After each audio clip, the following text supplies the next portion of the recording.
아파트에서 이사가 한창입니다. 바로 옆 동에서도 사다리차가 이삿짐을 옮기느라 분주합니다. 가을 들어서 조금 문이 오는 그런 데로 들어오는 편이에요, 지금. 이제 주로 가격을 많이 물어보고. 광주 전남 쪽 아파트 매매 가격은 올해 들어 꾸준히 하락폭이 줄어드는 추세입니다. 일부 아파트의 경우 지난해 하반기부터 떨어졌던 가격이 뚜렷한 회복세를 보이고 있고 아파트 거래량도 연초에 배 수준으로 늘었습니다. 떨어지지 않았냐 이런 마음으로 오시는데 실제 현장에서는 최저가 대비해서 조금씩 오름세죠. 살짝씩 올라가는 분위기. 광주 지역 아파트 매물은 3년 전과 비교해 6배 이상 증가했습니다. 집값이 오르기 전 갈아타기 수요와 차익 실현을 기대한 매물이 늘었기 때문으로 풀이됩니다. 주택시장의 회복 신호에도 정부의 대출 규제 기조와 금리 인상과 관련한 불확실성은 시장의 변수로 꼽힙니다.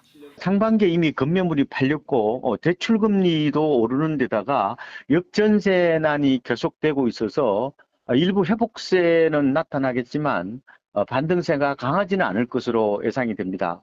이런 가운데 주택시장의 거래 회복세를 이끈 특례 보금자리론의 일부 상품 공급이 27일부터 중단될 예정이어서 시장에 미칠 영향이 주목됩니다. KBS 뉴스 김호입니다. 지난달에 이어 이번 달에도 울산의 아파트 값이 오름세를 이어갔습니다. 한국부동산원 조사 결과 9월 첫째 주 울산의 아파트 매매가는 일주일 전보다 0.05% 오르며 8월 첫째 주부터 5주 연속 상승했습니다. 반면 지난주 보합세를 기록했던 울산의 아파트 전세 가격은 이번 주 0.01% 하락세로 돌아섰습니다. 이런 가운데 이번 달 울산에서는 모처럼 대규모 분양 물량이 쏟아지는데 울주군 475가구, 중구 400가구, 남구 402가구 등 모두 1277가구입니다. 하지만 분양 전망은 여전히 밝지 않습니다. 주택산업연구원 조사 결과 이번 달 울산의 아파트 분양 전망 지수는 86.7로 전월 대비 17.3포인트 낮아졌습니다. 지난달 1년 4개월 만에 기준치인 100까지 오르며 3개월 연속 상승했는데 이번 달 다시 큰 폭으로 하락한 겁니다.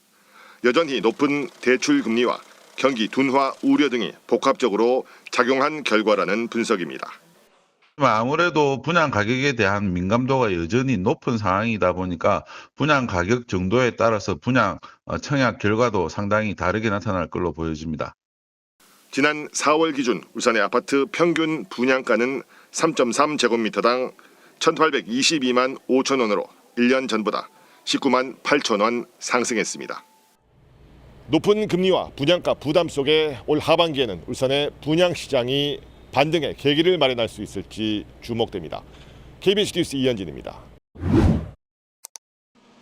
올 7월에 분양이 끝난 춘천현 아파트가 들어설 곳입니다. 870여 세대의 규모입니다. 이곳의 전체 청약 경쟁률은 27.75대 1이었습니다. 실 분양가는 옵션을 포함할 경우 110제곱미터의 경우 5억 7천만 원을 넘는 고분양가였습니다. 이 아파트의 계약이 최근 모두 끝났습니다. 청약 경쟁률이 높더라도 전 세대 계약은 드문 일입니다. 앞으로도 토지 가격, 자재비, 인건비가 내려가지 않을 것이란 생각과 중도금 대출 무이자 혜택에 단기간에 전세대가 분양 완료된 것으로 보고 있습니다. 실수요자들은 고분양가 논란 속에서도 신규 아파트 분양 가격을 저점으로 보고 계약을 선택한 것으로 보입니다.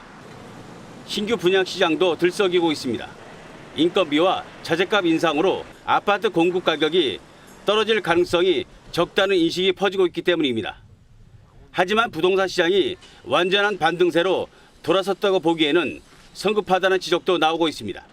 시장 분위기가 일부 개선되는 움직임들을 보이고 있습니다. 미분양 부분들이 온전히 해소된 상황이 아니기 때문에 분위기 개선까지는 조금 더 시간이 필요해 보입니다. 전문가들은 올 하반기 강원 지역 신규 아파트 분양에 투자자들의 많은 관심이 몰릴 것으로 전망하고 있습니다. KBS 뉴스 이영일입니다. 올해 7월까지 새롭게 착공된 주택 물량은 10만 2천여 호입니다. 지난해 같은 기간과 비교해 54%가량 감소했습니다. 수도권에선 5만 3천여 호, 지방은 4만 8천여 호가 착공돼 전국적으로 지난해보다 절반 이상 줄었습니다. 인허가 물량 역시 30% 가까이 줄어든 가운데 서울 아파트 인허가 규모는 1년 전보다 80% 가까이 급감했습니다. 자금 조달이 여의치 않는 불확실성이 커지면서 주택업체들이 아파트를 짓지 못하고 몸살이기를 하고 있다는 게 통계로 드러난 것 같습니다. 인허가와 착공 물량은 주택 공급의 선행 지표로 꼽힙니다. 실제 입주가 진행되는 3에서 5년 뒤에 공급 등에 영향을 줍니다. 문제는 이 기간에 집값이 크게 뛸 경우 부동산 시장 불안을 부추길 수 있다는 점입니다. 전국 집값이 최근 오름세로 돌아서고 분양 시장도 과열 조짐을 보이면서 정부도 대책 마련에 고심하고 있습니다. 전반적인 경색으로 가지 않도록 하기 위해서 저희가 우리 금융공급 차원에서도 한번 좀 전면적으로 한번 들여다보고 우리 금융당국 그리고 거시당국과 본격적인 협의를 좀 들어가 봐야 되겠다. 하지만 원자재 가격이 상승하면서 부담이 늘어난 데다 향후 금리 방향도 불확실한 상황에서 민간 건설사들이 얼마나 움직일지는 미지수입니다.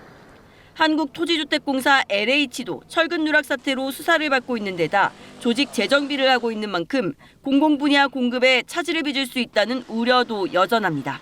KBS 뉴스 이지은입니다.